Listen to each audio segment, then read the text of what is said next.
the right type of content to push out there so that people engage with it and find it relevant for their personal needs? Because we have, 17,000 financial advisors who really are marketing their business. I'm trying to create a library and of content that each of them would want to share, right? So it's not just a Morgan Stanley Wealth Management message.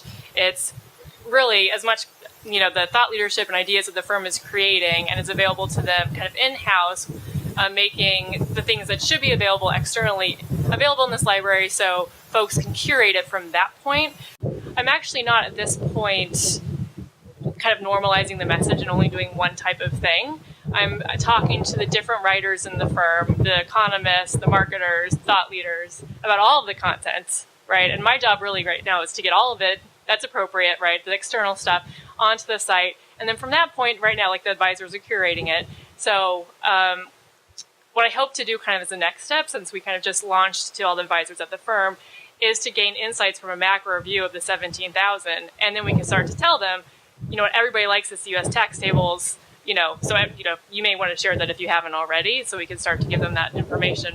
We can develop content that we want to push all we want, but especially in the social channels, if you don't try and find what the passion points are for your audience, you're dead in the water.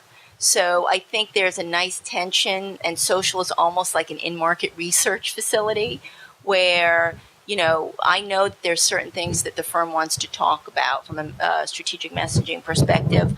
Some of those things may or may not resonate with the audience that we're going after, and quite frankly, we may bubble up certain things from social that the audience would feel would be valuable from us. And so social is great in that sense, and it helps kind of really determine valuable content for your audience.